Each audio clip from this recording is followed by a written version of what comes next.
Thank you, sir. Viva WFTU, viva! Viva! Forward to socialism, forward! Forward! Capitalism down! Amandla!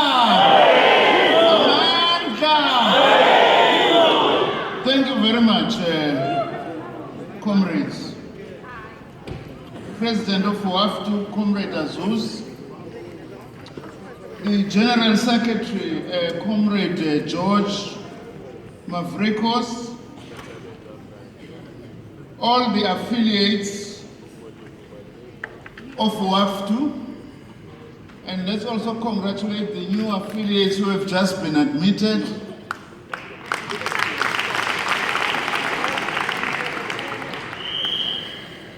Including the affiliates of WFTU from South Africa,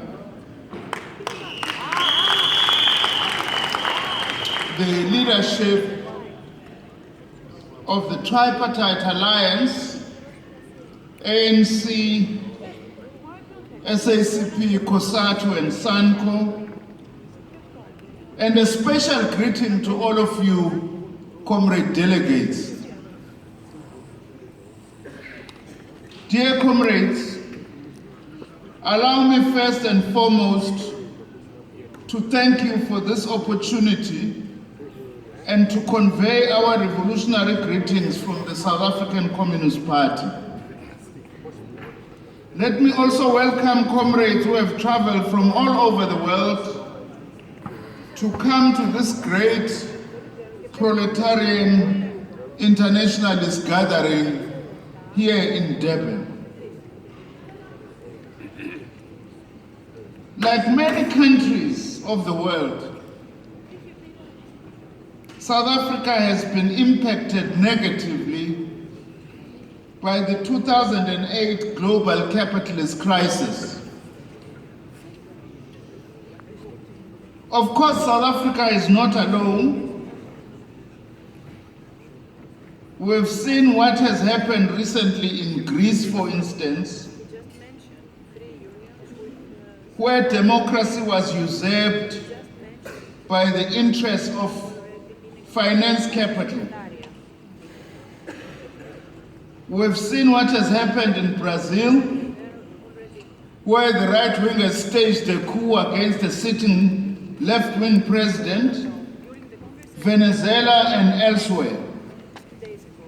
We've seen the imposition of an openly neo-Nazi government in Ukraine and the funding of terrorist groups by the Western imperialist states and their allies in the Middle East. Comrades, the Greek example is very instructive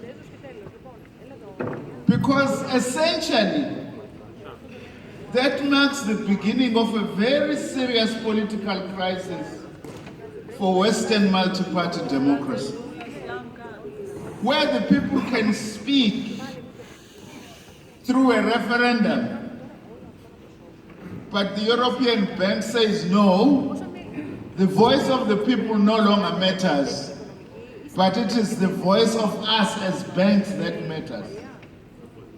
Where is democracy there?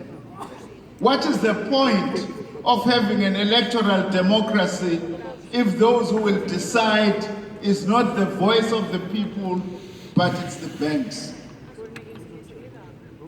With capitalism still in a crisis, as it always does, it keeps on searching for new avenues for accumulation. The African continent has now been identified as one such new avenue for capital accumulation. Indeed, our continent does need lots of investment to build labor-absorbing productive economies. However, such investment and development must be to the benefit of the workers, the peasants and the poor of the African continent. But our continent faces a number of challenges. amongst whom being poor organization of workers, peasants, and other social strata. Under such conditions, any massive investments are likely to primarily benefit the elites and imperialism. Therefore, one of the biggest challenges in the continent is that of building progressive organizations of workers and peasants. Let us use this historic occasion of the holding of the first ever WFTU Congress on our African continent as a commitment to lay a stronger foundation for building class-oriented trade unions on our continent. As the SACP, we had initiated a formation of a left front in our continent. And as the SACP once more, we want to pledge that we commit to working with WFTU and its South African affiliates to assist in this task.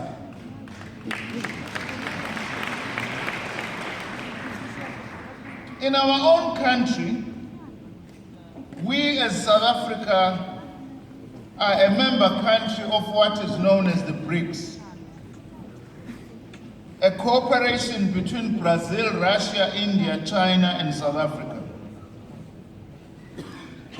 We now, through BRICS, have a new development bank whose headquarters is here in South Africa, in Johannesburg. We hope this bank will offer alternative funding and loans, not only to South Africa, but also to the whole of the African continent, in a manner that is beneficial to the poorer countries and a model that is diametrically opposed to the IMF and the World Bank's model.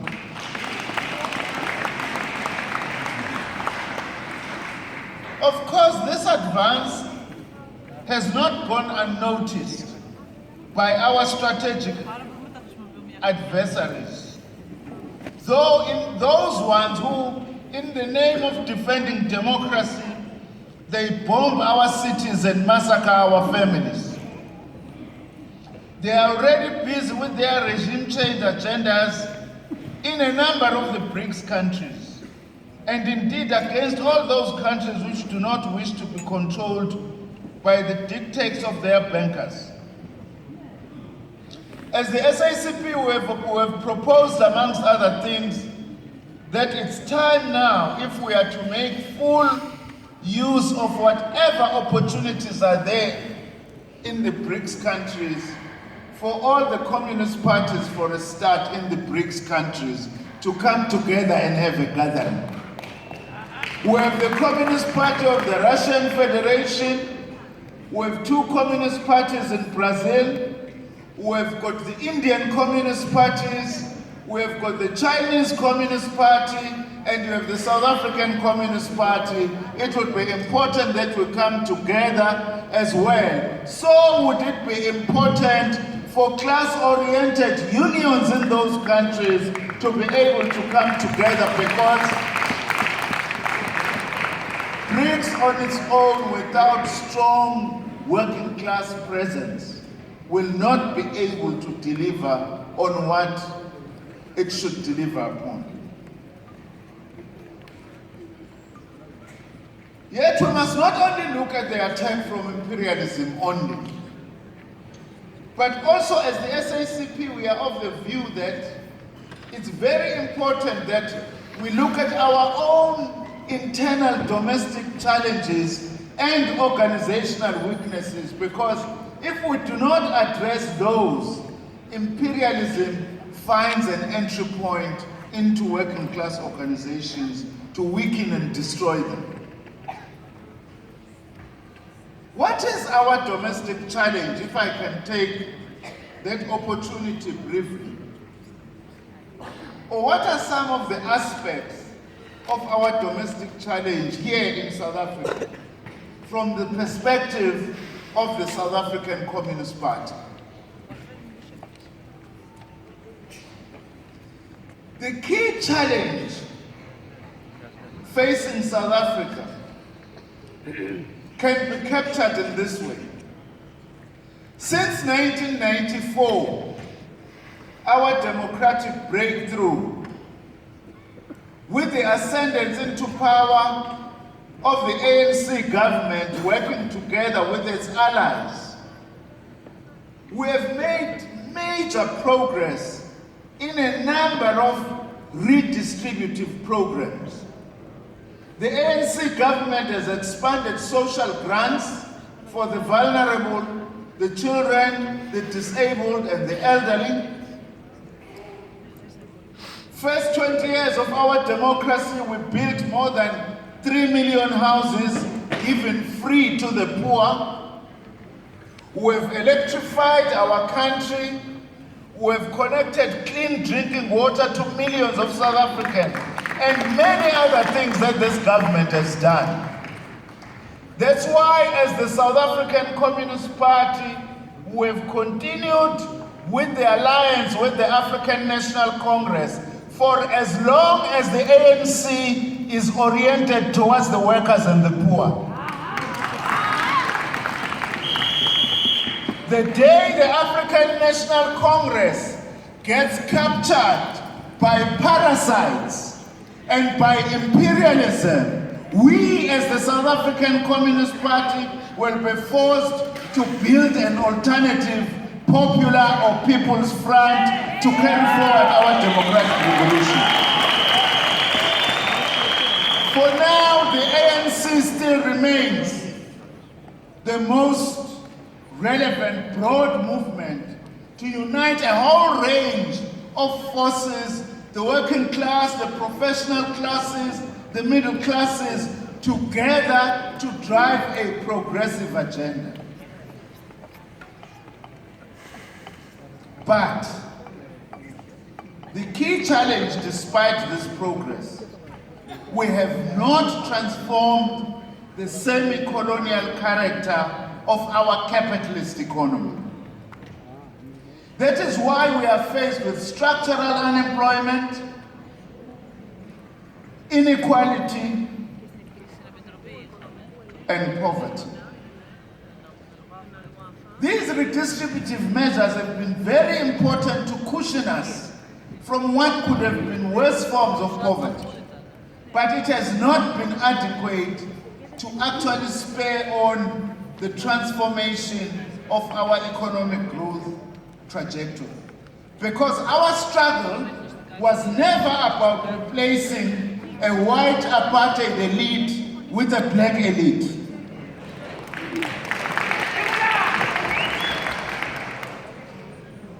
That is why the key task in South Africa, if we are to change this economy, it's got big monopolies that work against small enterprises, that works against cooperatives. South Africa has got 4 main big banks. They are not even monopolies, they are oligopolies, unable to respond to the needs of ordinary South Africans. That's why, as the SACP, we've been having a campaign to transform the financial sector, including the banking system in South Africa. We have banks in South Africa that operate as if they are somewhere in New York or London. And their primary orientation is towards funding consumption and not funding investment into job-creating, productive economy.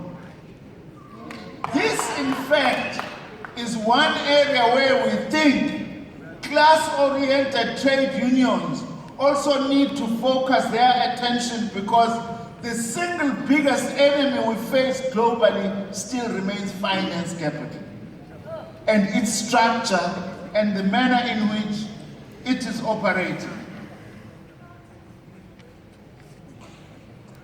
That is why we feel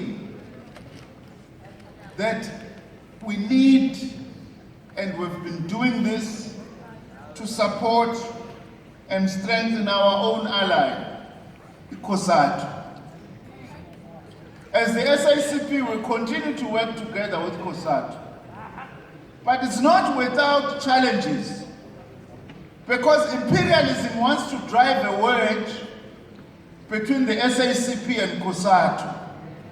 They want to try to achieve what has led to unions like ITUC that have long abandoned the interests of ordinary workers but are nothing other than working to give capitalism a face. Where the communist movement and the labor movement was driven apart in Europe, and both of them ultimately got defeated. The same agenda is being tried here. We are not going to allow COSATU and the SICP to be driven apart, and it is our hope,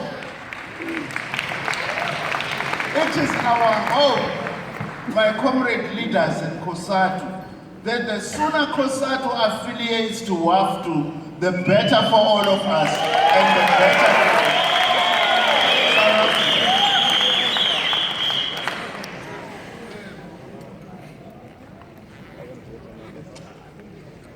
We're going to be honest with you. Like all former liberation movements in power, new challenges begin to emerge. For instance, in most what is known as post-colonial states in developing countries, you have a capitalist system that often remains controlled by a few monopoly capitalists. Either are domestically located or they are located in the metropolitan center of capitalism. And it's very difficult to penetrate those capitalist sectors in those post-colonial states. As a result of that, in the light of poverty and unemployment, political office becomes a means of accumulating wealth. That if you get elected into a political organization, then you may become a councillor, or become a mayor, or become a minister, and that becomes ways and means of private accumulation, thus corrupting the state and building what we call a parasitic bourgeoisie.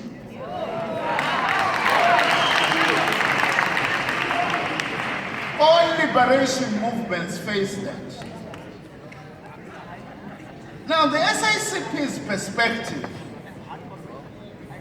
or approach is that monopoly capital remains our main strategic enemy. But the most immediate threat to our revolution is an emergence of a parasitic bourgeoisie. Because the parasitic bourgeoisie, what it does, it loots the state in order to enrich itself. By looting the state and weakening it, our democratic country then is deprived of one of its most important weapons against which to fight monopoly capital. So it's not a choice. We can't be allies with a parasitic bourgeoisie as a communist party, as the working class. Therefore, we need to defend our state against being looted so that it is strengthened to actually discipline and redirect monopoly capital in order to transform our economy. These are the challenges that we face. We know we are not going to win this battle alone and on our own. We are going to win this battle also through deepening internationalism. That is why we are very happy that WFTU is holding its Congress, the first ever on the African continent.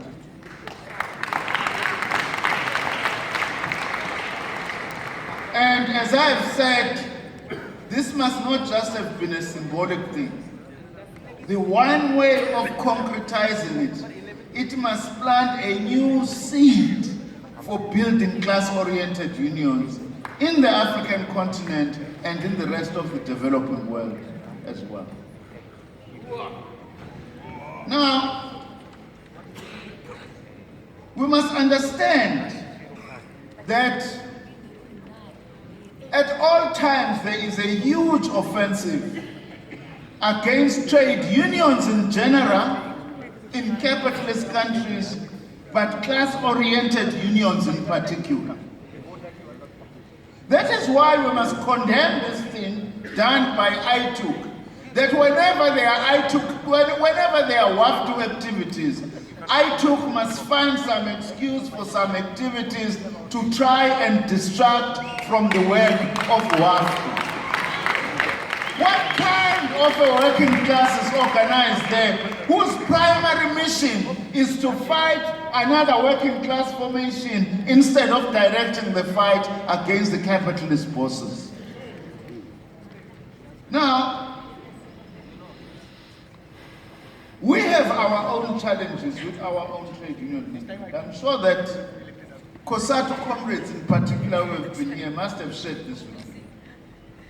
A few years ago, there was a huge offensive directed against the National Union of Mine Workers, one of your affiliates. That offensive was an offensive by the capitalist bosses to try and weaken the National Union of Mine Workers. And the bosses do that in the best way that they know. They have an agreement with the National Union of Mine Workers. In the middle of that agreement, they make another agreement with another union in the same sector in a manner that is going to make workers to turn against the National Union of Mine Workers. The Marikana tragedy, that tragedy, we must lay the blame squarely and primarily in the hands of the mining bosses of this country. We know that some of our detractors go around. It's not nice, of course, for police to shoot and kill workers. Nobody said that was good, but we must understand the source of the problem. Because if we do not understand the source of the problem, we are not going to deal with it. We know that globally, we were then being criticized. We are the ANC, we are the Communist Party, we are in a government that slaughter workers. No, we are not a government that slaughter workers. That is why a full commission was appointed into that, but it is the bosses who must carry the blame for the Marikana massacre. So we want to say to our comrades, when you get briefed by all sorts of these other yellow trade unions who visit your countries, you must know the truth. And the truth will only come from these red unions and this red SACP.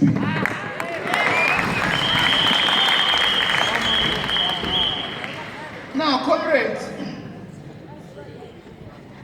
you know, class-oriented trade unions, it's not just a fashion. It's an absolute necessity in the struggle against imperialism in the current period. It's very important. That is why WFTU has to grow. WFTU must be grown, its affiliates must be strong, and they must be strengthened, because an organization like WFTU is a very important weapon in the overall struggle for socialism in the world today. Now let me touch on the last issue, because we are here in South Africa at a time when we have massive student protests by university students. So we need to share with you what we think is happening.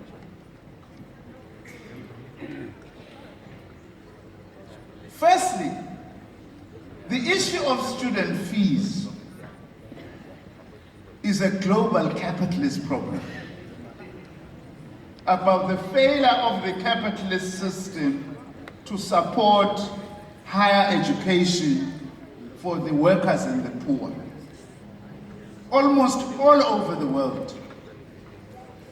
This situation, by the way, is so serious that it's being predicted that the next cycle of the capitalist meltdown is likely to emerge from student debt. Student debt in the United States of America is very high, and it is really likely to be the next source of a financial meltdown. So in many ways, the struggles of the students in South Africa are legitimate struggles calling for accessible and affordable higher education for the poor and the working class. Because we can't have higher education for all in a capitalist country. You can't be funding the bosses as the state. You have to fund the poor and the working class as a priority because we are a class society. But like in all such struggles, you also start getting a multiplicity of other class interests. Firstly, we have got what we always have, some ultra-left element, Comrade Mafrikos, who are always fighting other progressive movements. They never lift a finger against the capitalist class. We have those interests here. We have got other interests that are interested in regime change, and they see these struggles of the students as an opportunity for them to try and redirect them, make our universities not to complete their academic year in order to create a chaos by forces who got defeated in an open election. Of course, always after 20 years in particular, imperialism is unhappy about liberation movements continuing to be in power after 20 years. So every site of struggle, therefore, becomes contested.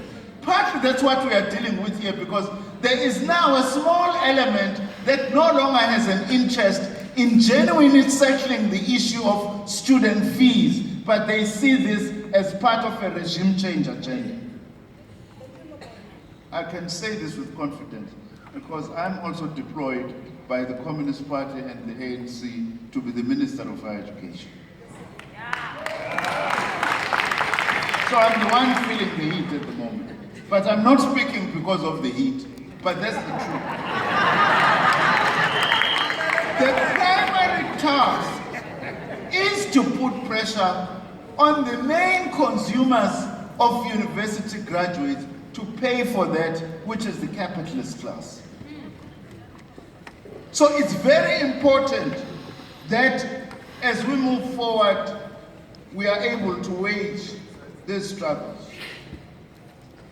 As we say, this though must not confuse us. I mentioned a number of things that this ANC government has done. One of those is higher education. We do have a loan system where poor students do not pay up front. They go through university. When they start working, then they start paying according to how much they are earning in order to assist those who come after them.